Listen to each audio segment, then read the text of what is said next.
You're listening to an episode of Mr. Allard's Neighborhood. This is a place we're entitled to Brad's opinion. And now for your host, Brad Allard. Yes, gang, I know you've been anxiously waiting by your Facebook or YouTube hookup to hear what I had to say today. But not really. You're here to hear Victoria Johnson. I keep forgetting which seat you're in, but whatever. One. I know. First. Yeah. It's like, it's all the same. But anyway. I jokingly tell whenever I speak to elementaries or I'm speaking to a class or something, I'll be like, because everyone always wants to meet the mayor. I'm like, wait, but I'm number one. Isn't first like that? Isn't that one important? Yeah. Well, really, between you and the mayor, you still roughly have the same voting powers, we right? all have the same voting power. Where there's 7 of us, and it takes 4 to make anything happen. Mm-hmm. Well, I don't know how much you want to talk about the races coming up, but I'll tell you right now, I have Adam Russell for place 6 coming up on Thursday, and somebody and That'll be great conversation. Yeah, and apparently he's also involved with the city already with planning and zoning. Is that what I understand? He's on our planning and zoning committee. And I've never met him, but I'm sure he'll be just fine and dandy, no problems. I already had Larry Scott on, and we'll see. I'll have the mayor on in about 2 weeks, and a week after that, I have Ronnie Johnson. So, maybe I ought to put them together and have a debate. And I'm not joking. I think it'd be great. Right. Just a discussion. Yeah. They don't have to be like, okay, 2 out of 3 falls, and, go to your respective corners and, whatever. It won't be like that. But they serve on the dais together now, and we can all have good debates and discussions about things. I think it's healthy for our community. It is. And I'm really... had a great show yesterday with Shandy. I heard. And I know somebody else is running. I don't know if they have made the public announcement themselves, so I'll let them do that. Mm-hmm. But if this person does go ahead and announce, it's another quality candidate. Cool. That's a good thing. I'm telling you, I have such optimism about all these people that are running. Well, the thing about it, I think Burleson got a real hard look at some of the stuff that was going on in prior elections. And, I'll say it, even though you're too nice to say that. But I'm saying that I think people said, you know what, if I don't start paying attention, certain people are going to try to run this town in the direction that I don't want it to go. Sure. And so I really think that a lot of this has to do with, I guess I got kind of a wake-up call, so to speak, which is a term I hate using. But it is a wake-up call because, we're only as good as our leadership. And I think you have really shown that leadership. I know how much you prepare. I know how much you take all sides in the point of view. I mean, you have your opinions and positions, but I know that's talking to you about certain things. If I'm not prepared, I should have been, because you'll have your side prepared, and you'll also be willing to modify your thoughts on certain. You have to, Yep. I wish our national leaders could take that into account, but that's another story. I feel you on that one. Yeah. But anyway, so today we're just going to talk general stuff about business and what's coming up. Also last time I was talking about the potential sale for that softball field, and I got it all backwards apparently. I've had a couple people call me and say, "Hey, what's the matter with you? You need. This is how it works. I'll set you straight. Just set me straight. Okay. And what you'd like to see there and whatnot. Also, I know parks in general is a big thing with you. It is. You tell us if there's any movement on that, and just what you see coming up in this next year. January. Of the year, got 12 more months. Mm-hmm. Future's bright. Yeah. In Burleson. Oh, boy. And the cleanest cars, no doubt. I saw another car wash being built over by IHOP. Yeah. It's like, when I first moved here, I thought everybody either ate pizza, they had the best dry clean clothes, or they had their nails done, because that's all I saw. That is very true. We had pizzas everywhere and dry cleaners. Yeah, no. And now it's car washes. Yeah. Banks. Oh, gosh. Barbecue. Yeah, right. Can't argue barbecue. I do like barbecue. I do too. We had a good barbecue last night. Where? It's at council. Oh, okay. So that is the one good perk is I come and I get to eat dinner. Oh, well. Oh, yeah. So. And dessert. Okay. Oh, the life of a council person is you get to live it up. Well, anyway, let's talk about the sponsors who are living it up. Of course, Daniel at CrossFit Burleson's, the 17 Southwest Wilshire. It's a good workout. I know it's not a workout for those who are just casually doing it. It's not like Planet Fitness. My son went to one time as a guest, and he saw pizza out there and said, "What kind of fitness joint is this?" So, but this is for the serious workouts, and they have programs. They have supervision. They have, monitored facilities, and so it's a good place to go for that kind of workout. It's behind the what's it, Stone Soup Cafe? About that whole strip mall there. CrossFit? Yes. No. There's no. There's another one that's on near the highway. Oh, really? Yeah, this is behind Stone Soup and Okay. Valet Cleaners and Oh. all that. It's this big barn like. Yes, I know the building you're talking Yeah. about. Oh, that's fantastic. Yeah, and it's Daniel bought it about 4 years ago because he wanted a place to work out. Mm-hmm. So you are. I think the best part about and what I always hear are the coaches there. Like they're like a family and they cheer each other on. They go to competitions and I mean, it's not for the faint of heart for sure. I don't think I could tough it out, but I do love watching those that are passionate about it. Well, I like watching from my couch, maybe. I don't know.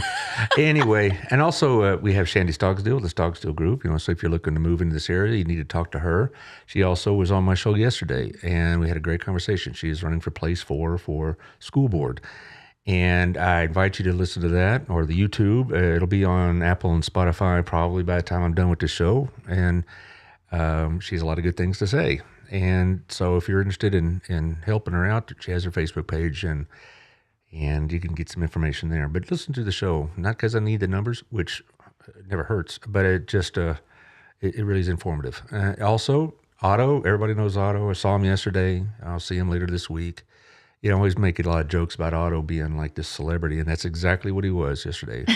I was having one of my network meetings. I'm in a group called BNI, and he comes around, sits down, visits with us. It's like just... his poor son's running around trying to take care of tables or whatever else, and he just, kicking back and schmoozing. Otto just shakes on the hands, and I ate there yesterday as well. He's telling me about his trip coming up to Chicago. I mean, he spends a lot of time going back home, so that's his home.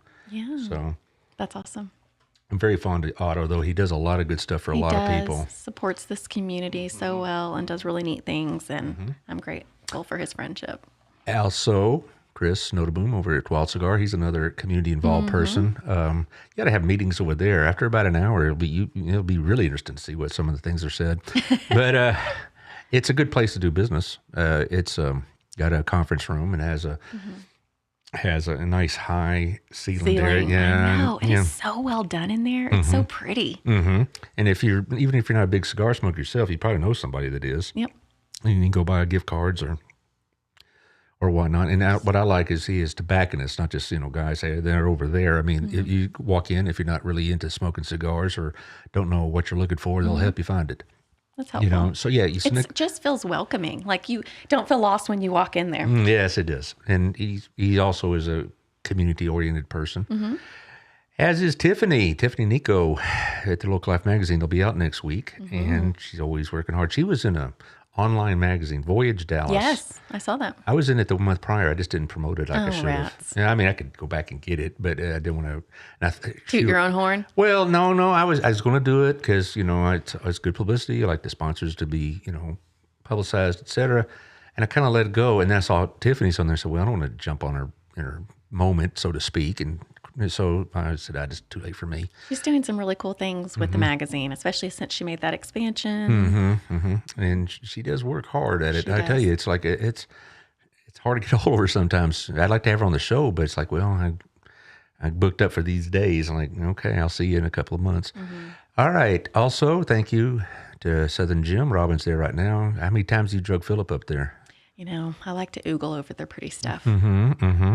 But Make if you my ever, wish list. yeah, well, they have that. If you wanted to put out a Yes. list, so when Philip goes in there and he'll say, I need to see Victoria's wish list, and they'll go, oh, we'll start with this one right here, and work your way down. Awesome is how how helpful they are, and they're willing to fix things yeah. and make things work again. Yeah, Sarah, that's my daughter. Sorry, Robin really likes working there because cool. she loves jewelry, and it's and they all get along, and it's all good, and it's a nice place. And they're going to be moving downstairs probably early March. Really? And then they'll have like much bigger inventory, so you can have a lot of oogling time. And what I like about what she's doing is you bring Philip with you, and you could park him over by the TV. She's going to have like a little area, like a bullpen for a TV, maybe Coke and maybe a beer. I don't know, But so while you're spending the mortgage money on it, Yeah. he's watching the game. And because I do stuff like this with Rob, and they never have a place for the men.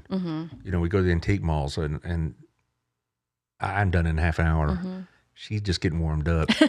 And but if they had a place for me, I could sit and maybe have a glass of wine or whatever. It'd be a whole lot more easy. Enjoyable experience. And these darn malls are never near any kind of restaurant or bar. Never. I mean, you go to any antique mall in the DFW area, and they're either in like a warehouse district or something isolated like that. And so it isn't like, okay, Rob, you go over there. I'm going to go watch the ball game at the Chili's bar. Yeah, it drives me nuts. They got to work on their placement. No, that's right. Well, maybe you as a city council person can bring somebody in here and do that. Oh, that would be awesome. Yeah, okay. Also, we have my friend Michelle Humphrey. Now, that's where I work out. Yeah? I was there this morning. Really? Did you see Michelle? She does Tuesdays. She was not there this morning. Well, she'll be on next Monday. Yeah, we're going to just talk about stuff. I mean, we'll talk about infrared workouts. She has 11 different options for you. Which one do you like?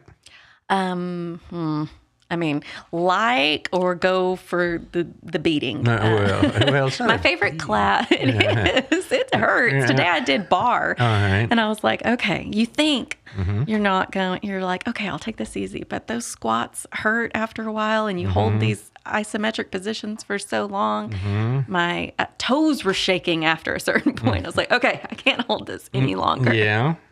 Well, that's good. Here, I'm going to try to get these, get the shares going on here.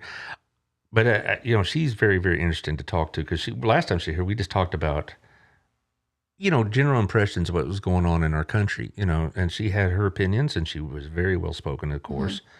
And I just really thought that's good. It is fun to talk to her. Yeah. She knows, like you said, like she's very well spoken. She knows different things and her perspective, and it's fun to just visit with her. It is. I'm sharing all this, so you're going to be on several pages now. Awesome. Including that new one on Burleson 2023 election facts. I friended that. Otto asked me to friend it. He didn't start it. He wants to make that clear, but he suggested I join it, so there you are. Also, thank you to Melissa Harmon, my Farm Bureau agent, Texas Farm Bureau at 682-804-0534. She could check out your insurance, and if she could do better than what you got, she'll tell you. If she can't do better, she'll tell you. And I was able to save some money and upgrade some of my insurance for my house and myself. Robin was a bit too eager trying to get more life insurance on me. I was thinking, should I be suspicious here? But there you are. Also, Trinity Chiropractic is still having a coat drive. It has it till February 14th. So we bring a new coat. No, old coat. Gosh, I'm saying an old coat, a used coat. A coat in good condition that could go to a new home. Right. The Beautiful Feet Ministry is going to be doing the heavy lifting. But if you go by and drop off a coat, you get a free exam, you get free x-rays and an adjustment if you need it, and maybe some kind of some sort of, if you need a plan, you need a regimen of constant treatment, you'll get it. And I had breakfast with Dr. Dias on Friday at our place, of course. And we didn't hardly talk about chiropractic work. No. We just talked about a lot of things, politics, theology, philosophy. He's very into those kind of things. So it was a very interesting conversation. So go by and drop off a coat and maybe get your back adjusted or whatever else you need. I don't think there's any other nonprofits. I know next Tuesday I have Next Step on, but I don't think that I have anything to put on the screen. Have you seen their new boutique? I've seen the video of it. Yes, I haven't seen it. Well, it is. Moved into that other facility at the end of the building. Megan really does a good job. She does. She's just a lightning ball. Did she graduate in your class or near it? Well, I would have graduated with that class, but I skipped ahead. Okay. So I graduated in 02, but I did grow up with the 03 class. She and I were at Taylor together in middle school. So back then, to skip ahead, did you have to go to summer school and all that? I did. And it was worth it to you? It was. I loved learning that whole summer. I did all kinds of cool stuff, projects and stuff. That's so you, though. I love learning. I love it. And oh my gosh, last night our Mayor's Youth Council got a book donation, and they were telling us to grab a book for the photo. And I'm like, wait, I want that book. I want this book. There were so many in there that I was excited about. I love books. I love reading. I love learning. Well, I remember that's where we got kind of reacquainted is on Mayor's Youth Council. And, and Caitlin Biggs, formerly Caitlin Smelly now, has used that education. She's like an assistant city director. I know. Isn't she doing fabulous stuff? She is. Isn't that fun to watch some of these youth? I mean, Sherry Sechrist's son, Doug, was one of our youth council members. And we got to see them accomplish things, get confidence, learn how to speak and propose ideas and see things through. And then they took that to college and beyond. And it's so awesome to see these young people doing amazing things. Well, that's kind of what I always enjoyed about my job. I mean, I see somebody like yourself, and here you are, a decision maker, a big wheel in the community. But it was interesting because sometimes you could say, "Oh, that is her destiny." I could see this what you're doing. I could see you doing back in the day. Plus, the kind of family you want it to have. I could see all that. Oh, Well, you made it very clear that you weren't going to settle no. and whatnot. And then sometimes you get surprised. You think, "Man, that boy needs to put it in gear, or he's going to have a real problem." And he ends up, owning a business and doing fine. Sure. But most of the stories I have are pretty good ones. The kids.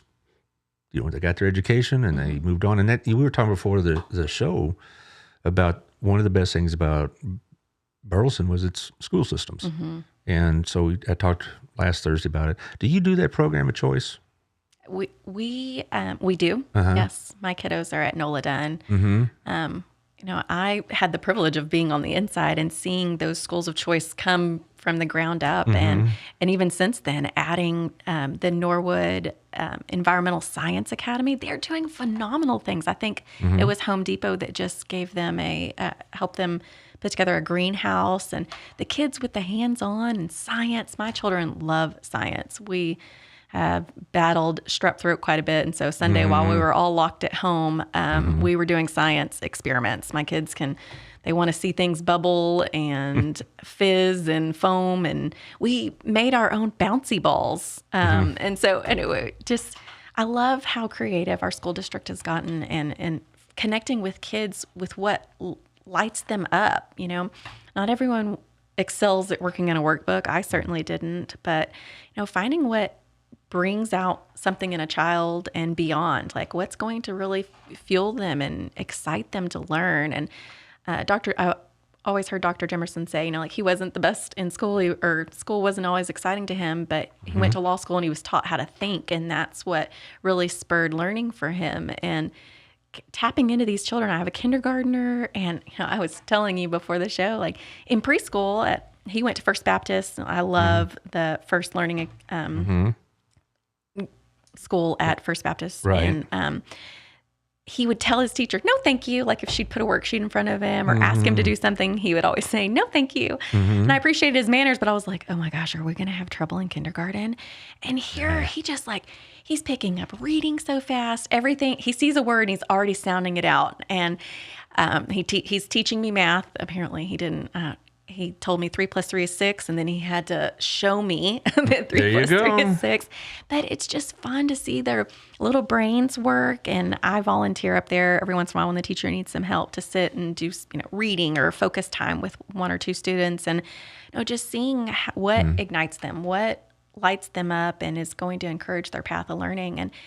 And then I would say this council, I have the pleasure of working with some colleagues that are passionate about continuing education, whether that's trade school, whether it's 2-year university or 4-year. I think we're all pretty supportive of having those opportunities for our community, because that's what's going to continue to allow us to grow and recruit good job opportunities and good employers and employment.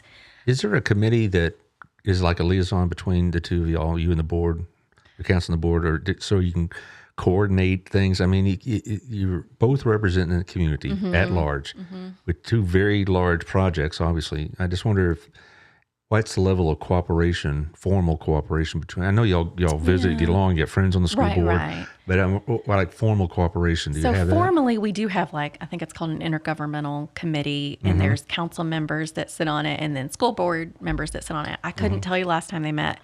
Years ago, I was familiar with that. Like when I worked for the school district, I knew that they met regularly. And I think we need to get back into that, of having those conversations, because you're right. We're serving the same population and we equally want to see each other do well. It's meaningful to have a good school district, because that means people are moving here, and this is a community that they know they want to raise their families in, and that there's lots of educational opportunities for their families.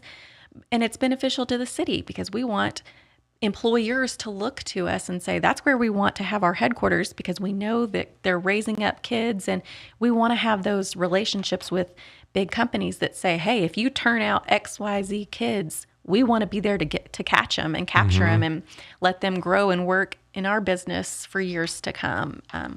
So it benefits both. And I don't know, I'm not on that committee. I wish I were, but I think it would be smart to have open dialogue. You're right. Like, I know a number of us, I in particular, have relationships with pretty much every school board member. I know them personally, and we have great conversations, but that doesn't necessarily equate to things happening from there. It's important to have those formal discussions, as you're saying. And so I think that would be important to start back up. It also, I don't know, I'm just spitballing here, but if you had that committee, having maybe civilian residents in part of it, I don't know if that's how it works, but I really don't either. yeah, but your other committees are civilians, and so like planning and zoning and whatever Right. else, and I think P&Z is probably a pretty complex responsibility. Extremely. That it's something we give to the citizens.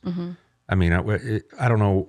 Do you have the ability to overturn a P&Z decision as a Yes. council? Okay. Yeah. Okay. I thought you but we might, have to, but if they, in order to overturn, we have to have 3/4. So we have to have, 5? 5.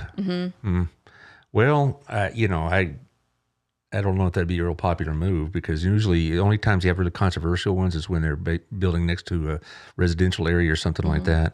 I was joking with a couple of your colleagues. Do you know that school, that Hill College, now it's empty? You got to turn that into like, some sort of, public building. And they're like, no, we're selling it. They did. Now that's just them talking. Now I'm sure it's a long step process between that property being on the market and all that, and what just our off the record conversation. But I think they want to move. Well, we are going to move forward with taking it down. Down. I mean, it's filled with asbestos, and but we've had great conversations with First United Methodist Church to ensure that if there were anything in there that they wanted, like the stained glass, we're going to try really hard to help them Sure. preserve some of those I'm glad you things. said that, because we have just moved to that wing in the early college building, okay, after 20 years of teaching in that building, which apparently you were fine that I was breathing in asbestos, but that's fine. Sorry about that. But as far as what I've heard, and this is just me, just guys talking, that they think that's a prime piece of real estate. So don't be surprised if somebody doesn't make you an offer. Wouldn't it be awesome to see something? What's cool about that Another bank or location car is- wash. No. But we want that continuation of Old Town. It is part of the Old Town district, but it's like so many people think that it stops at the railroad tracks, and we want that continuation. There's a lot of things that property could be, but we definitely want council to be a part of that discussion, because we don't want to just see another like come and go. I've heard Dan talk about this. We want gathering places for people. The plaza has been so popular. People love to gather there. There's everything from fitness classes on that plaza to live music. People are just enjoying that space as we want them to. And that's how you build community. I've said this before, of people say we're growing fast, but we will keep that small town feel. We'll keep that community feel if we connect with each other. We get to know our neighbors, and we attend things like, a Friday night concert on the plaza, or, maybe that area over there could become something equally of you grab coffee or tea and you sit there and you chat with your neighbors. And Well, is it possible, or is it going to be possible for the citizens to have input on what to do with that property? I mean, there's always opportunity. Every Time there's public hearing. Well, that's what I'm talking about. I'm not talking about hassling you on email. I'm talking about. But I'm saying come to council meetings, or submit a speaker card and say, hey, I know y'all are talking about this property. I'd love to see this happen there. Or the walkability is really important to me. The lighting, the infrastructure, the streets, the sidewalks.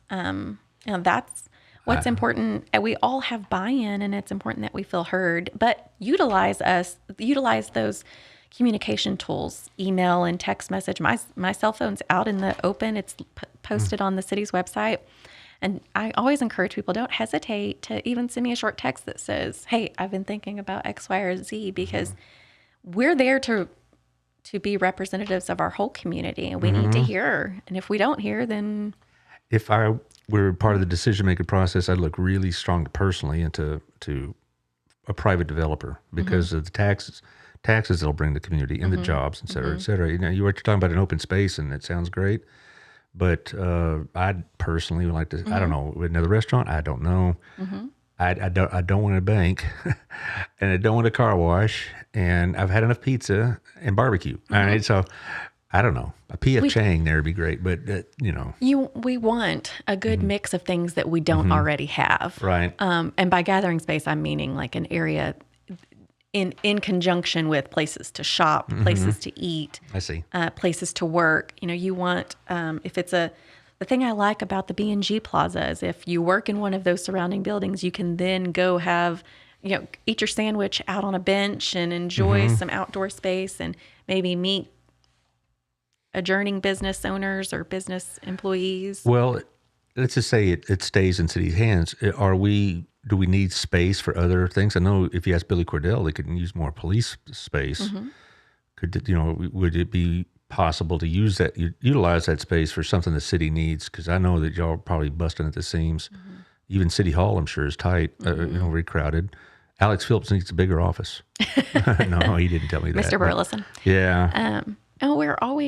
We always have to think ahead and have vision about where we want to grow and how we want to grow. And City Hall is actually going to undergo some of a renovation because as the Ellison Street project, the complex right across the plaza from City Hall, as it gets further along, economic development and several of our departments are going to move across over there to that. We have 10,000 square feet on the second floor. And then there will be some restructuring and moving around of offices that are existing in City Hall and then some that have to come back. Right now in the former police department building, the old post office, there's planning and some departments in there, and that building will be raised, and that's going to be a new parking lot over there. And so some of those facilities have to come back into City Hall. Some are moving out. It's always like a game of moving things around. But, I think there's all kinds of possibilities that we could see with that property where Hill College was located and the former church. And we'll just have to see, like you've said, what ideas, what can work here. We have to hear from from developers, from people that are, from investors that are saying what can work and what can't. But we want it to be something the city doesn't already have. I may have spoken out of turn when I said a couple of your colleagues told me they were just, what if, and they're not, they had no plans, nothing like you just described. So I don't want people to get the impression that, there's already plans afoot. There's none. No, we're still in the, but they were just kind of just threw it off the top. But it was at our last meeting. We, at 4A, our Economic Development Board talked at length about this because we put out an RFP, a request for proposals for 90 days, and we got one back. And so the last 4A meeting, they spoke at length about what could be there, where, how do we start these discussions? And there were a number of concerns raised about the incentives that were being proposed from our side, and are we paying people to take over land, or what's the best approach to things? It should be a partnership, I believe.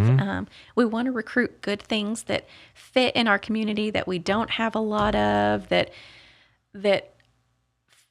feel like they should be a part of Burleson. But how do we get those things? And also it comes, we have to look at the other angle of, does this even make sense for people that are financing it? Does this work, or does it not? And also we're always looking for employers and businesses to locate to Burleson that provide good job opportunities for people. We want you to raise your family here, have those kids grow up here, can get educated here, can pursue further education here, stay here, live here, work here, play here. We want it to be all that we can be and provide opportunities for people, the whole spectrum, that you can retire here to have your babies here. And so it's all about partnerships and figuring out what works and what doesn't, but we don't have all the answers. The 7 of us don't, unless we're talking to the community and we're involved and we're visible. You're doing a good job. You really are doing a good job. I've been here long enough to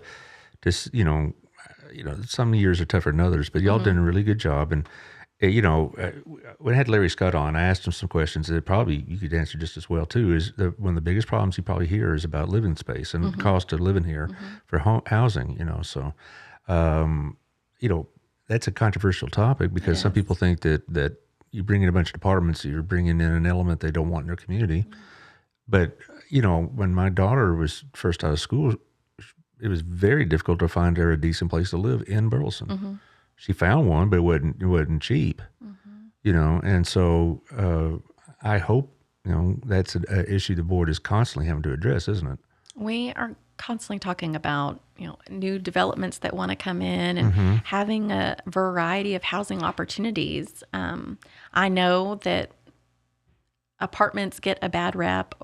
We've let a certain narrative take over, but I've lived in an apartment as a young professional. My husband did for a number of years. He lived in apartments, and there's different phases of life where that fits what you're looking for and what you need. You don't want the maintenance of a home and the upkeep of a home, or you're later in life and you don't want a lawn to keep up with. And my dream. I remember talking to a former boss of mine, and he was like, I'm looking forward to the day I can move into a condo and I don't have to mow my grass, and I can lock it up and travel and not have to worry about, anything happening, because there's going to be a maintenance team that's going to take care of things while I'm gone. And so there's just different. We need to have a variety that's in our community. And for a long time, we were significantly lacking in multifamily. And now we're at a place where I think a number of us would agree we're okay at. But there is a place for those to fit in,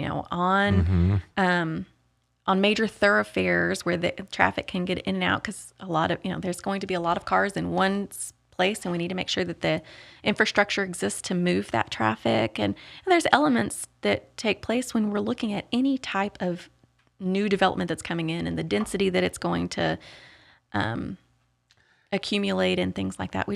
There's so many facets that we have to look at. It's not just, I don't want this or that. Well, when I was thinking about where the old Methodist Church was, I said private development, it was something that Depot on Main was supposed to be doing, with retail at the bottom and living spaces up top. I'd like to see that maybe thought of again. Maybe.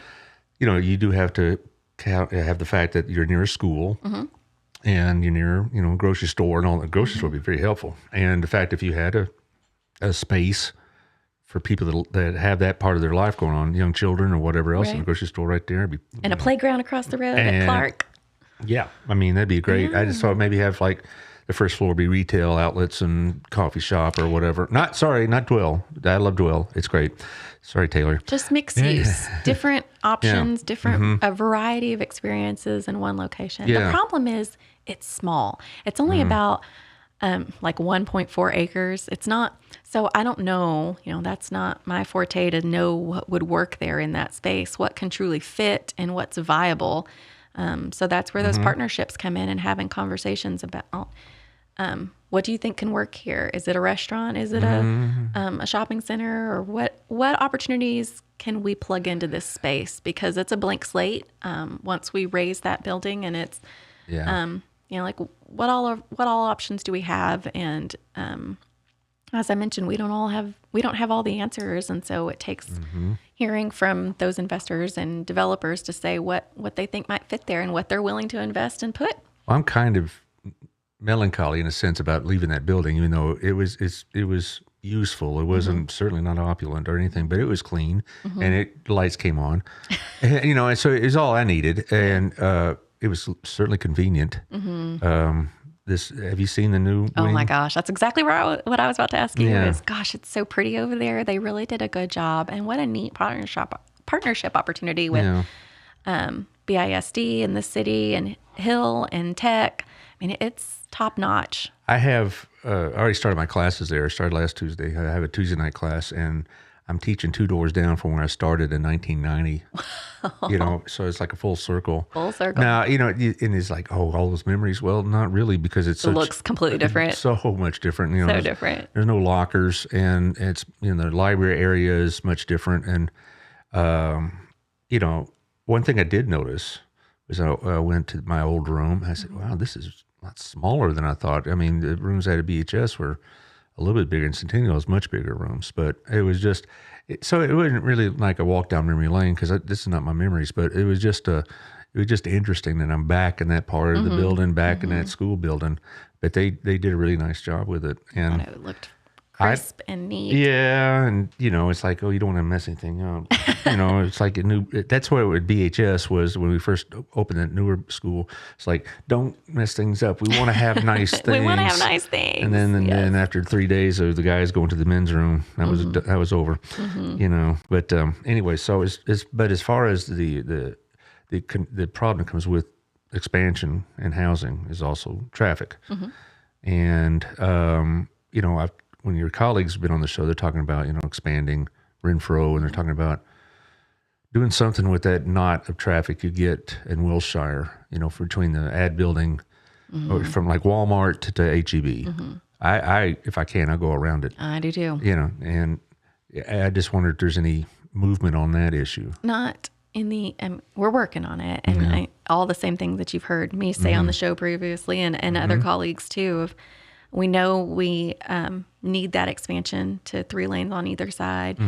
And it would be from Elk Drive to right past, it used to be Shaftstall, yes. And then we renamed it to Hewlin. But there's another road that's after that. And so it goes to about there where the 3-lane expansion would be. But we're working on the design. We're constantly in conversations with TxDOT and the COG, and looking for funding opportunities, because this impacts more than just our town. It impacts Joshua and Cleburne and Rio Vista and Godley. I mean, 174 is such a major thoroughfare that it's really the access point to Johnson County, and it affects so many communities. And so we really think that we have a good argument for why this is deserving of state and federal dollar partnership.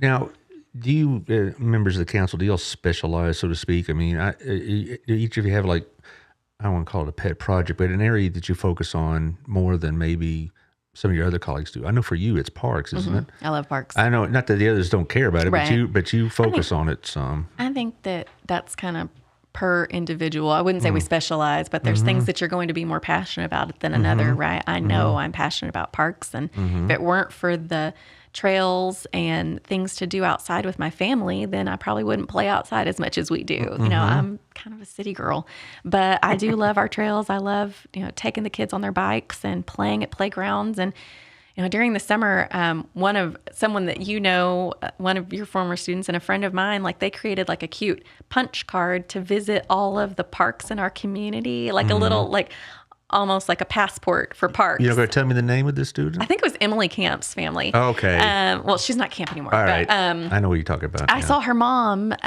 she had the triplets and big sister at one of the parks, and we were playing at, and she's like, oh yeah, we're making it we're trying to hit all the parks. I think that was over spring break or something. But I just love those ideas that we have a varied experience. Her married name's Emily Dennis. Dennis. Yeah. I knew she was married to someone in our town, but an attorney, right? Doesn't he have an office in our town? I think he does. But I think there's having varied experiences, and so that's obviously a passion of mine. We know Dan really gets infrastructure, and he builds roads, so that's a passion of his. And a lot of times we look to him and go, okay, like, when we're talking about 8-inch concrete or base comparison to base, I don't know, Dan, that's kind of your forte. You're going to tell me if that's enough base or not. And there's all things that I think we're passionate about. And that's the fun part about there being 7 of us, is we bring varied experience, varied passions, varied opinions about things. And so it's not just a one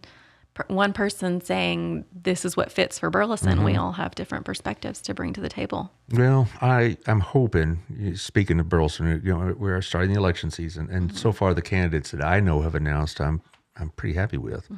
And I know a couple others are talking about it that I also will be pretty happy with, but I'll let them tell their own story. I'm not going to say, oh, I heard or whatever, because I may be speaking out of turn again. But I have a degree of optimism that we're going to have, in a sense, the kind of choices we want to have, hard choices between quality people. That's nice, right? And it's a good place to be. It's like, gosh, I wish I could vote for both of them, kind of thing. And so it'd be nice. So far now, it is still the sign up period. What's it, about another month? Or February 18th, I think, is the last day. Well, as Catherine's listening, she'll tell me. She like she says, she tells me what I messed up on. One thing I did mess up on, and she was quick to and gracious about it, of course. Because that's, how she is. She's very calm and collected. I misspoke about the softball fields. Sure. The way I understood it was that y'all were working on a proposal to sell it, but I kind of maybe short-circuited that conversation. It has to go to the people first, right? It does, yeah. It's parkland, so it has to go to the voters. But we are trying to find a new home for the softball fields. That goes under that park umbrella. We have an awesome parks department, and they've been working over the last year or two of surveying, what fields do we have? What fields could we use more of? What are some things that our community is interested in that we don't have, and it's not in our immediate surrounding area? Things like pickleball courts. We hear a lot about that. And I know. It's fun, though. And if people are going to be active and enjoy those spaces, then we should provide them for our community. And so we do want to rehome the softball fields. It's just that parking lot is massive, it's overbuilt, and it's in terrible condition. The softball fields have not been cared for very well. I don't even think they have a sprinkler system, so there's stickers and there were cracks out there when a couple of years ago when we had the Easter egg hunt there. Kids could fall in and you might end up on the other side of the earth. They were massive cracks, and it's just we didn't take care of the space, and so we owe it to that sport, to the citizens that enjoy playing softball. It's popular. Oh, I did it for many, many years until I aged out, so to speak. I think they'd still welcome you. Yeah, for comedic relief, but that's about it.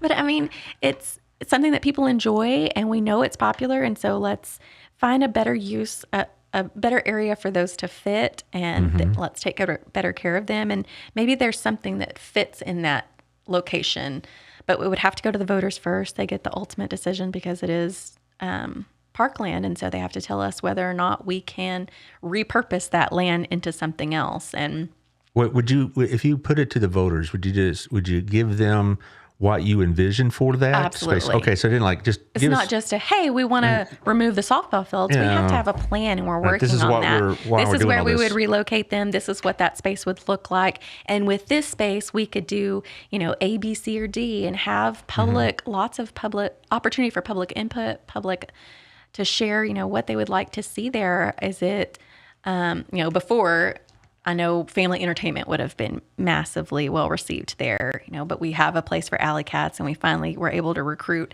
family entertainment here. But those are the types of things we need to have. What are we lacking in? What could fit here? And we have to have conversations with the people in the neighborhood directly across from it. I believe it's called Hidden Vista. Well, I think that's right. But all of them need to be a part of that conversation of what do you think fits here, and what would you like to see? I know what I'd like to see. It's prime location, close to 35. Right.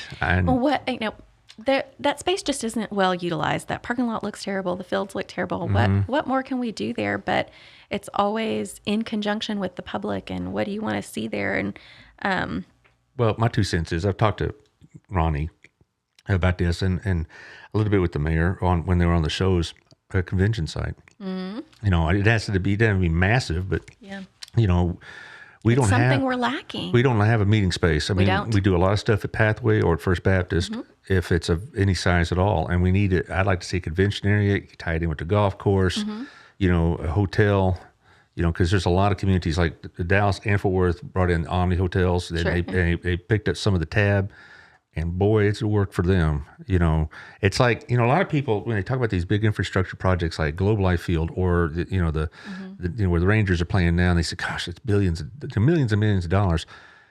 AT&T Stadium was supposed to take like 20 years to be paid off. It paid off after its 7th year. Wow. Not just because of the Cowboys. Right. But, George Strait played there, and the Eagles played there, and then also you had all sorts of other events, boxing matches, soccer matches. I mean, Jerry had that thing loaded up, and they paid that thing off in a hurry. And I just think if we had something that, it might take an initial investment, and I'm sure it'll take a bond election and all that other stuff. I think it'd be well worth it to have a convention site. It didn't have to be huge, but how many conventions? A place to gather. For a couple of thousand people, maybe. My daughter is in dance, and we had our recital last year in Cleburne.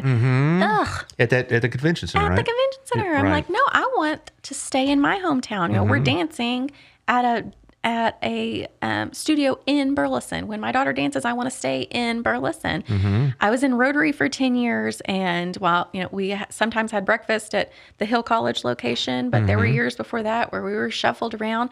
There's not dedicated meeting space for all different sized groups. Right. Everything from 40, 50 members of a Rotary Club or a Lions Club to a couple hundred people there to watch their daughters and granddaughters and grandsons dance. We need to have that flexibility and a space to gather and have events. I would love to see some sort of fine arts facility where we can have, maybe in Cleburne they have the Plaza Theater and they put on awesome shows. I've been there. But a lot of people that act with them or perform with them come from Burleson. So what if we had a show in Burleson once a month? And there's so many opportunities. Sound like Mickey and Judy. Let's put on a show like those old 1940s movies. But music, art shows, there's so many things that we could be hosting. And so I think the possibilities are really endless and we need to see what all.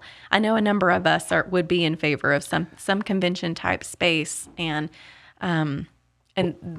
right there on 35, it would be a great location. So every time we did something as a school system, we did it in Centennial, which it fit us. But it'd be nice to have, Mansfield has a separate facility. Gathering place. Yeah. If the chamber wants to have a gala, we have to go outside of the city limits. And there's different types. You say you're part of networking groups. All of these things need meeting space, and we just don't have that in town right now. We use the Hampton for our meetings every Wednesday morning at 8:30 if you want to come by and visit. But that's out of our city limits. That's right. And if we want to keep in city limits, we're considering going to the Brick, but and it has meeting spaces, but not many. And it's not. It has the 2 meeting rooms. And we're not that big a group, so we don't need a big auditorium. But I'd like to see, that's what I'd like to see. Right by the highway, you'd get all this visibility. You'd have, probably every decent convention in the county area at least would come to it because, it's easy to get to. Easy to get to. And I just think it'd be a really good idea. Now, that's just me. And I know that it crossed Ronnie's mind.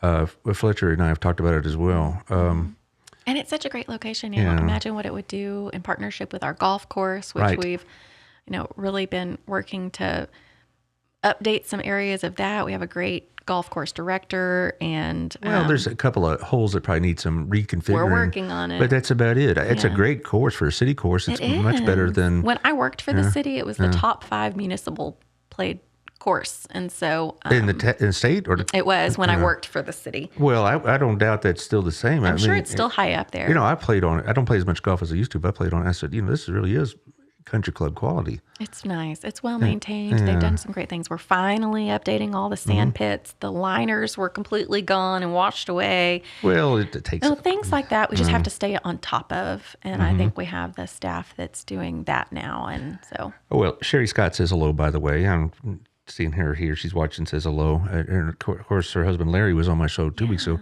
That was such a good show. Yeah, and he's obviously running for office. He's already got the promotion out there. He's going to be back on the show in probably early April, because I was very impressed with his thinking on things. I know. Because, sometimes I know there's a learning curve to this thing, but he seems to be already ahead of it. So I'm really glad to see that. They are a dynamic duo. She serves our park board well, and they dig into issues, and they're very involved in this community. So and the blessing boxes are, I think they added one, I believe. Well, and what's neat is how well that's taken off, and that they have people reach out to them and say, this would be a great location. I'm happy to build it, or that's us taking care of each other, and that's having that community feel and neighborly feel. But I'm really optimistic about a number of the people that have shown interest in serving this community, whether it's at the school board level or the municipal level. Like, what do you think I should ask Mr. Russell when I see him Thursday? Oh, let's see. I think I can come up with something. Did I throw you a curve on that? I was not expecting that. He's somebody you know. I do. I was in Rotary with him. Right. And he's a P&Z guy. He is on P&Z. He's our most senior member on P&Z. And so, I think he's going to be a great candidate. And I look forward to hearing that conversation too. You have to sort of remain neutral, though, right? As a sitting member, or obviously, privately, you can do whatever you want. Right. No. I don't imply that at all. You're fully entitled to do whatever you want. But on a public show like this, or public statement, or from the city council, you have to kind of remain neutral, I suppose. Well, I'm going to work with whoever's put in those seats, but I know a number of these people personally, and I have I think a lot of them both professionally and the working relationships that I've been able to have with them over the years. And so I'm optimistic. I really am. And I think that there's still a couple weeks to go, and we'll see who else files. And then we can go from there. When I say neutral, please understand, I'm not saying you get your personal life. You can donate, you can work, you have a sign in your yard. I do. And that's, I will. I will. And that's all, that's perfectly fine.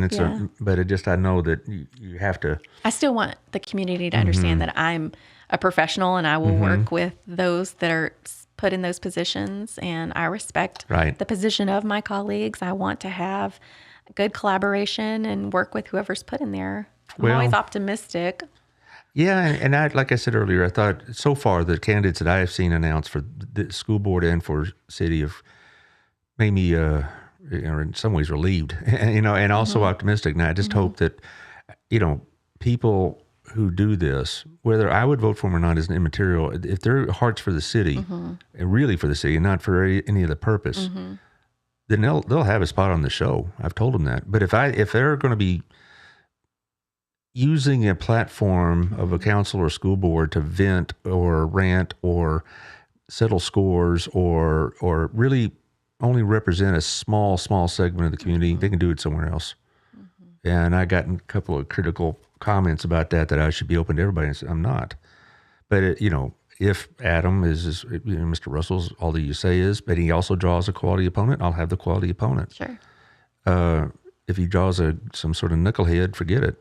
And people say, well, you're being arbitrary. You betcha I am. Well, it's your show. Well, that's right. And I also have sponsors whose reputations I have to think that's of. Fair. That's very fair. So I don't see anybody running against you. You're like this political juggernaut, though. Oh, goodness. You put that out in the universe, and now I'm going to get like 3 opponents. Well, I don't know. I know why I serve, and I enjoy this. I enjoy the work. And I love this community, and every day I want to do something that makes it a little bit better. And that's what I'm looking for in all my candidates, and not just ones that because I have to make a choice, but anybody that I would like to know and see serve. Well, we're getting close on time. I know. I'm shocked. I flipped it over to see what time it was. We're just kind of just chit-chatting. We do this every couple of months to keep track. I enjoy it. Of course, next time will be late March. We'll be getting close to early voting time. So maybe by then issues will come up. And by then we'll know who's doing what and where and all this other business, hopefully. But we've got 3 weeks left. I just hope the so far the good string of candidates continues. I agree. Anything else we should know before you leave? You got to go run to see the kids at school or something? I do spend a lot of time at school. It's convenient. It's down the road from City Hall. If I'm meeting with someone at City Hall or I'm going back to the campus, I don't sit still well. Do you have a workspace at the City Hall? We have a council work, it's a an office that they set up for anyone to drop by and utilize, and I've done that, and I know Ronnie has, and so it's just a good little space to actually set up the... But you don't have like your own office with a door that shuts. That's okay. It does. It actually has a door that shuts. Oh, okay. Well, but I just share it with 6 other people. Oh, I just thought maybe a secretary in the front and then, your personal assistant. I don't think nothing like that at all. No. I always like to bust on the mayor. Everybody say, I see your limousine outside. And that kind of stuff. And, Allard, so, as he drives his old pickup truck. Yeah, right.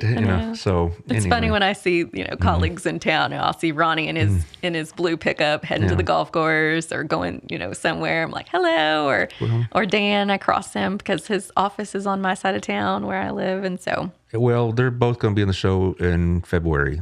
The mayor on the 7th, and Ronnie on the 14th. And as we know, they're running against each other. And so I hope, I expect they'll be able to work together, though, during this election. I mean, with minimal friction about things, So. I hope so, too. I think it will because I know them both. And, and so I think it'll work. I mean, let's hope. So anyway, I appreciate you coming and just chit-chatting about this community and about what's going on. And I appreciate the opportunity. No problem. The sponsors make it possible. And so I'll see you Thursday with Adam Russell. That sounds good.